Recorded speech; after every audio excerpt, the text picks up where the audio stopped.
The journey stinks no matter what you do, but you have to learn from the journey, and the journey is where you're going to get your commitment. It's where you're going to get you're going to learn the things that you need to do in order to stay at your destination, so you don't get pulled back from your destination and have to go through the journey again. Hi, it's Terri. I have been maintaining 180-pound weight loss with low-carb, low-calorie, meat-focused eating since August of 2022. Hey, good morning. I want to talk to you all a little bit. You know, I just stepped on the scale and I was like, oh man, I'm up a couple pounds. And so, which I've talked to y'all about the scale before, so that's not the topic of discussion. Topic of discussion is the journey. So many of us, when we first start out, we're just in so much pain and we're so desperate. We just want to see the scale move. We just want to see it go down because that's our focus. And it should be, I understand that for so many of us, we're facing such extreme health problems. So it makes sense that that's our focus. I know for me, there were so many health issues that I had that, I was focused on the scale. And it used to drive my coworker, who was kind of very, very health focused, it would drive her up a wall because she was like, Terri, you got to do more than just look at the numbers on the scale. And I understood what she was saying. I didn't agree and I didn't care, but I understood what she's saying. But at first, for me, it was about those numbers. And so I get it. I get that because, I had seen it be 300 for so long that I just, it just hurt me every time I got on the scale. It hurt my heart. And so for my mental health, I needed to see it go down. So I'm not talking about that time frame. I'm talking about, we're talking about the journey. So we're talking about when you see that scale start slowing down, because you're going to see the scale drop drastically in the beginning. And that is a huge ego booster. And that's when it's water weight. I mean, if you don't know it, I'm going to break the news to you. When you first go low carb or you first start a diet that's getting rid of the processed junk food, the first 20, 15, well, it depends on your size. My first 20 pounds, it was water weight. So there's the secret. Now you're in on the secret. But when your weight loss starts changing to 1 pound a week, no pounds for a week, 1.5 pounds for a week, that is the one you need to celebrate, because that's the one that is, that's when you're losing fat. So anyway, but that still isn't the point of this conversation. But when you are beyond that desperate stage, when you have been on your journey for several months and you're starting to understand that it's not all about the scale. And so you're starting to, when we first start, we're like, somebody just tell me what to do. I'll do it. Please just tell me what to do. Just tell me what to do. And I get that. Boy, do I get that. I can't tell you. I went on Diet Doctor. And back that time, you could do it for free. And I was getting their, now I think it's like $10 a month. But you could get their recipes. And you could pay. And you would get their recipes. And it would create, you'd pick which ones you liked. And you'd pick your suppers. And like for a week. And your breakfast for a week. And then it would print off a shopping list. It would print off all the recipes and all that stuff. So that's what I did in the beginning, because I didn't know how to cook. All I knew how to do was to bring home a box and put it in the microwave, or add water to it, or put it on the stovetop and heat it up. That's all I really knew how to do. So whenever I first started, I had to really learn how to cook from scratch. So that's how I had to start, was by going to Diet Doctor and doing those things. So I get it. We just want somebody to tell us what to do. But as time went on, I went on to carnivore, And again, I just wanted somebody to tell me what to do. They said, we had Kelly Hogan, and she's like, yeah, I eat about 2 pounds of meat a day. I'm like, bet, that's what I'm going to do. So that's what I did for 22 months, assuming that that's all I needed to eat. I didn't need to eat a little bit less. And so that's why I had that stall, was because I assumed that that's what I needed. I got to blow my nose, hang on. So what I didn't take into account that at that time, she wasn't really eating 2 pounds of cooked meat. At that time, she was going to McDonald's and she was getting 8 quarter-pound patties. They cook out all the fat. She wasn't getting that rendered fat. She wasn't weighing it after it was cooked. She was weighing quarter-pound patties beforehand and eating 8 quarter-pound patties a day. That's it. That's what she was eating. So I didn't take all those things into consideration. And I didn't take into consideration she was in maintenance mode. So of course, she could have more than what I could have. So all this to say, we need to learn and embrace the journey. We have to, I am a destination focused person. Destination. But what I had to force myself to do when I left carnivore and then I went to keto and counting calories, what I had to force myself to do was figure out how to lose weight for me. I had to force myself to figure out, okay, Terri, you can lose weight at 1,800 calories a day. What does 1,800 calories look like for me? What does that look like in a Whole Foods kind of way? By the way, I don't go through all this makeup every day. This is just whenever I make these videos. So whenever I don't, I just slap on some foundation, a little powder, a little blush, and then a little finishing powder and lipstick and go. But I use this so that way I can jibber jabber longer. But I had to figure out for me how and what does 1,800 calories look like for me and my journey. And so that's what a lot of you are going to have to do too. A lot of you are going to have to do that because that's the only way I've been able to do maintenance. Does that make sense? So during my weight loss, I had to figure out, okay, if I want 1,800 calories, I need to eat this much ground beef. If I want to be 1,600 calories, I need this much ground beef and this much vegetables. If I want to do 14, I had to learn for myself.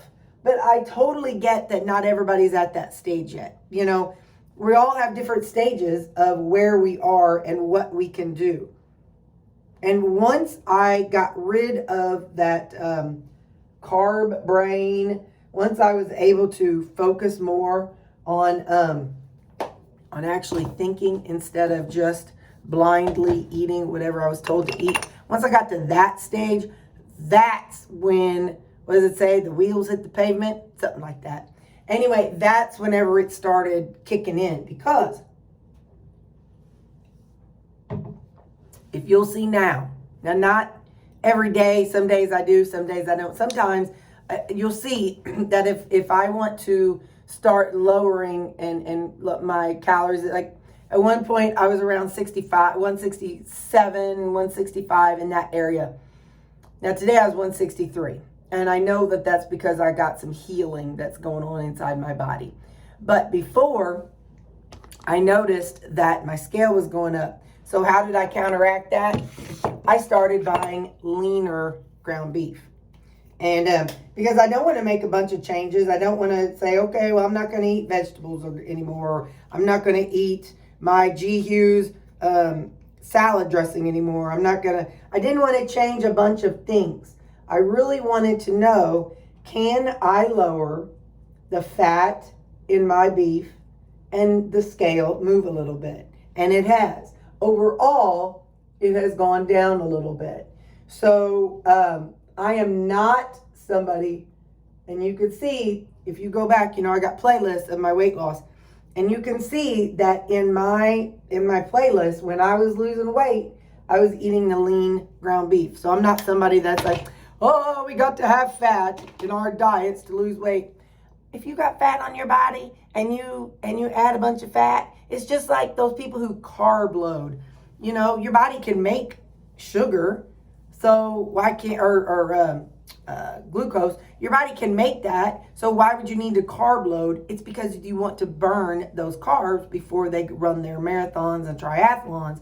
So in my brain, by the same token, if I want to burn fat for fuel, I have a whole lot of fat on my body. So I don't need to add extra fat through my mouth. I want to lose the fat that's on my body. I know, keto is high fat. Yeah, for them poor little kids that are in the hospital 100 and some odd years ago who had the seizures and who, couldn't be controlled by medications. That's what it was created for, and it does help us lose weight too. So anyway, let me get off my high horse here. But anyway, so because I have learned through my journey that hang on, I gotta get this color off. Because I learned through my journey that I can control my weight based on the meat, because I have practiced and learned it and tried it. That is why I'm able to decide today, well, I think I'd like the scale to move just a little bit, just a couple pounds.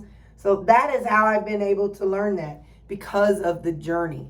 And that is why we all have to go our own journey and learn what we're doing and learn what's best for us while we're on that journey. And so that's why I have been able to say, okay, well, yeah, I'd like to lose a little bit more, so let me do this. Or, my scale is going down a little too much.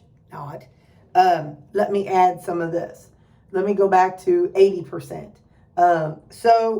But because of my personal journey, that's what I have been able to, I'm able to do that. So for you need to really, really focus on your journey.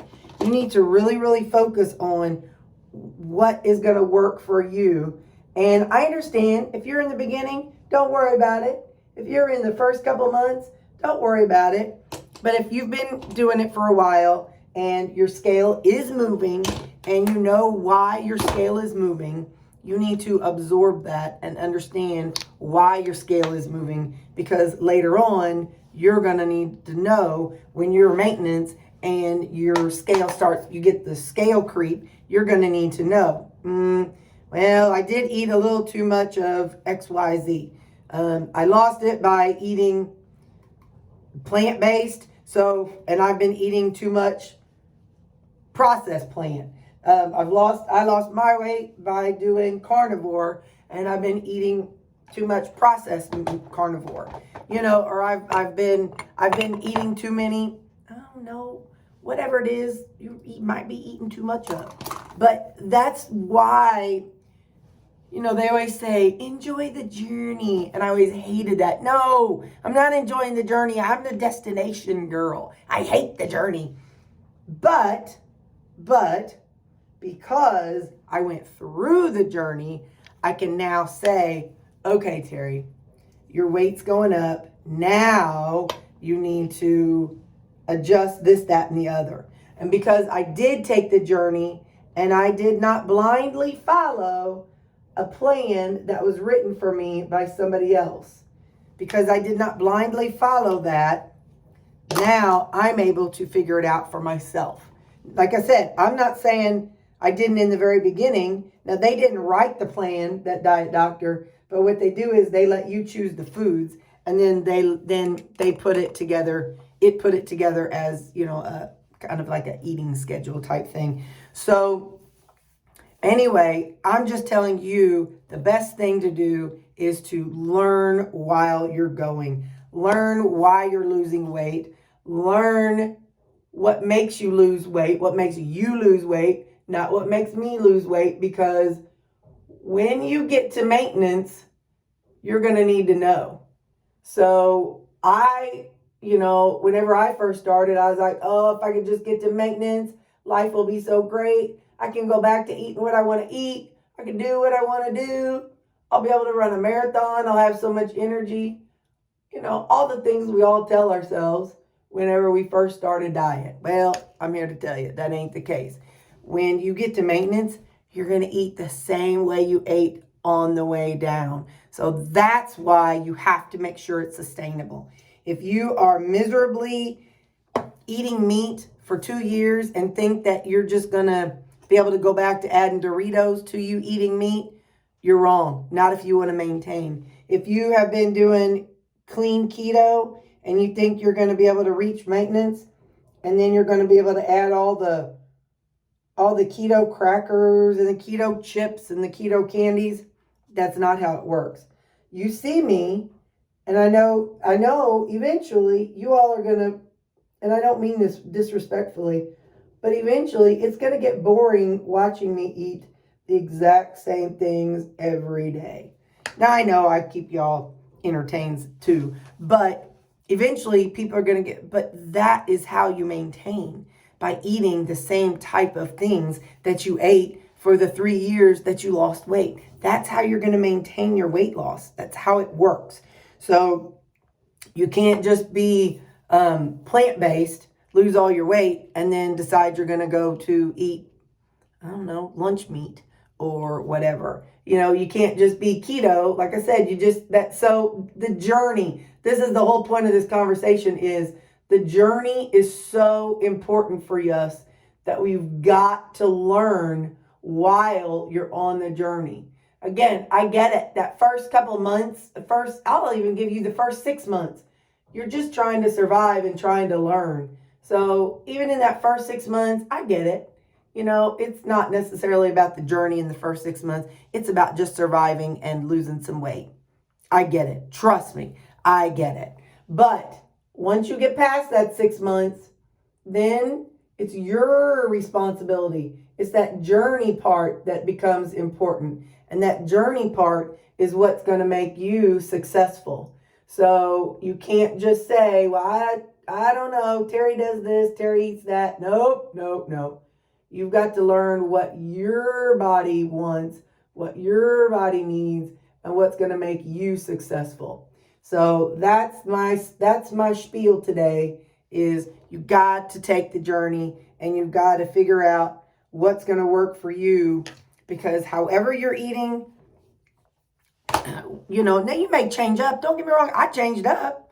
I went from carnivore to keto, but either way, I'm still eating in the same family. You know what I mean? I'm still eating low carb. So I can't turn around now and just go eat a bunch of bread or eat a bunch of, I don't know, ding dongs, or eat a bunch of crackers. I can't turn around and go eat those things now all of a sudden and think I'm going to maintain. So whatever you do, it has to be sustainable, but that's part of the journey.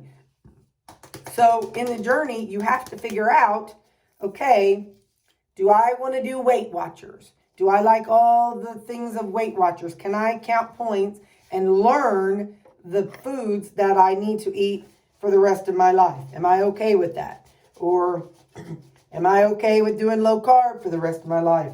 Can I give up the convenience of processed foods? Can I give up the convenience of bringing home, running to a gas station and picking up a pizza for my family? Whatever you decide, and like I said, I know it's going to change along the way. It might, it may not. Maybe you stick with what you stick with for the rest of your life, but either way, you have to figure out what's going to work for you. And once you figure that out, then it's time for you to learn. That's the time. You have to learn and figure out. Boy, I have babbled. I just put my glasses on. It's been 19 minutes. So if you're still here, thank you. Anyway, so the journey is where you learn. You got to learn, because in the journey is where you're going to figure out how you're going to maintain. And that's why I eat overall the same types of food now that I ate when I was losing. So there you go. It's more calories, but that's okay because I'm in maintenance mode. And so when I want to lower those calories, I just pull something out. Like I changed from 73% to 93%. So that's my spiel. And because I'm about to do my lipstick and I can't talk and do lipstick at the same time. So that's my spiel. I'm not telling you to enjoy the journey because the journey sucks. It sucks. We know that. We all know that. The journey sucks. But the journey to most things suck. It's the destination where we have fun. We don't want to drive 18 hours for a vacation. We don't want to, I don't know, go to the gym, for 2 hours, 5 days a week, 7 days a week just to get muscles. I sure don't. But you know what I'm saying? The journey stinks no matter what you do. But you have to learn from the journey. And the journey is where you're going to get your commitment. It's where you're going to get you're going to learn the things that you need to do in order to stay at your destination. So you don't get pulled back from your destination and have to go through the journey again. So there you go. That's my spiel. And learn from the journey. You don't have to enjoy the journey, but learn from the journey. All right. Love you guys. Bye.